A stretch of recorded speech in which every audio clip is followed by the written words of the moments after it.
పూటకో party మారే రాకేష్ రెడ్డి కావాలన్నా ప్రజల సమస్యలపై పూర్తి స్థాయి అవగాహన ఉన్న తీన్మార్ మల్లన్న కావాలా అని చెప్పి ఈ మధ్య తీన్మార్ మల్లన్న ఒక హాట్ కామెంట్ చేశారు. సో దీనిపై మీరేమంటారు? ఆయన మాటలు హాస్యాస్పదం. తీన్మార్ మల్లన్న ఒక బ్రోకర్, బ్లాక్ మెయిలర్.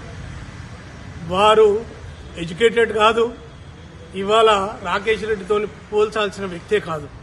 నిజంగా చెప్పాలంటే రేవంత్ రెడ్డి గారు తీన్మార్ మల్లన్నను సెలెక్ట్ చేసినప్పుడే అర్థమైపోయింది రాకేష్ రెడ్డి గారి గెలుపు.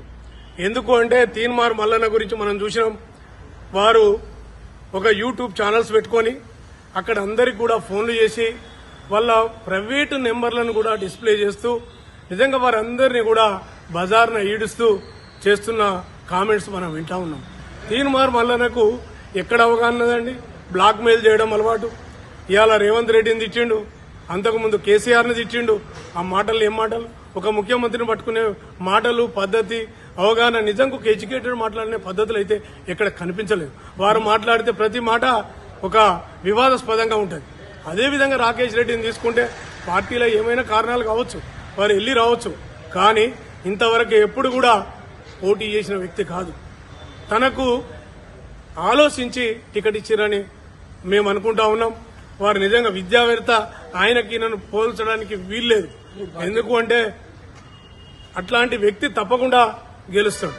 తీన్మార్ మల్లన్నకి ఏముందండి? ఇవాళ తీన్మార్ మల్లన్న గనక కాంగ్రెస్ లకు రాక ఉంటే తప్పకుండా తీన్మార్ మల్లన్నకు ఉండేది కావచ్చు. కానీ ఇవాళ ఎప్పుడైతే తను కాంగ్రెస్ తీర్థం ముచ్చుకున్నాడో అప్పుడు అట్లంటే తీన్మార్ మల్లన్న ఏంటిదండి? మొదలు బీజేపీలోకి పోయింది కదా, 2 రోజులు పోయొచ్చు, మళ్ళీ వచ్చిన తర్వాత కాంగ్రెస్ లో కలిసిండు కదా.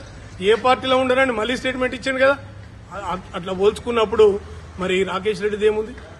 ఆ పార్టీలో ఉన్నటువంటి ఇబ్బందులే కావచ్చు, ఇతరత్ర కారణాలు కావచ్చు, వాళ్ళు పంపించవచ్చు, ఏదైనా ఉండొచ్చు. కారణం అది కాదు. ప్రధానంగా 3 పార్టీలలో తీసుకున్నట్టు ఏదంటే రాకేష్ రెడ్డి గారికి అవకాశాలు ఎక్కువ ఉన్నాయి. విద్యావేత్త. ఇవాళ మీరు సోషల్ మీడియాలో చూస్తున్నారు, తీన్మార్ మల్లన్నకు గతంలో ఉన్నటువంటి ఓట్లు కూడా మళ్లీ రావు. తీన్మార్ మల్లన్నకు ఈసారి ఓట్లు తగ్గుతవి. ఈసారి తప్పకుండా గెలిచే వ్యక్తి ఎవరైనా ఉన్నారు అంటే అన్ని పార్టీలు తీన్మార్ మల్లన్నకి వేసిన వాళ్ళైనా, బీజేపీ ప్రేమేందర్ రెడ్డికి వేసిన వాళ్ళైనా సెకండ్ ఓటు మళ్లీ వచ్చి రాకేష్ రెడ్డికి వేసే పరిస్థితిలో ఉన్నది. కాబట్టి తప్పకుండా 50% దాటే వ్యక్తి ఎవరైనా ఉన్నారు అంటే అది ఏనుగుల రాకేష్ రెడ్డి గారే. వారికే పట్టం కట్టే పరిస్థితి ఉంది. వారు మాత్రమే ఆ ప్రశ్నించే గొంతు తనే అనేది ప్రజలు నమ్ముతున్నారు, విద్యావేత్తలు నమ్ముతున్నా ఉన్నారు, విద్యార్థులు నమ్ముతున్నారు. అందరూ కూడా ఇవాళ సర్వేలు కూడా అవే చెప్తున్నాయి. తప్పకుండా అన్ని జిల్లాల నుంచి మేము రిపోర్ట్స్ మాకు మా ఫ్రెండ్స్ వాళ్ళు వీళ్ళు చెప్తా ఉన్నారు, తప్పకుండా రాకేష్ రెడ్డి గారే గెలుస్తారు అని. కాబట్టి తప్పకుండా ఒక విద్యావేత్త, తెలివైన వాడు తప్పకుండా ఉండాలి, వారే గెలుస్తారు.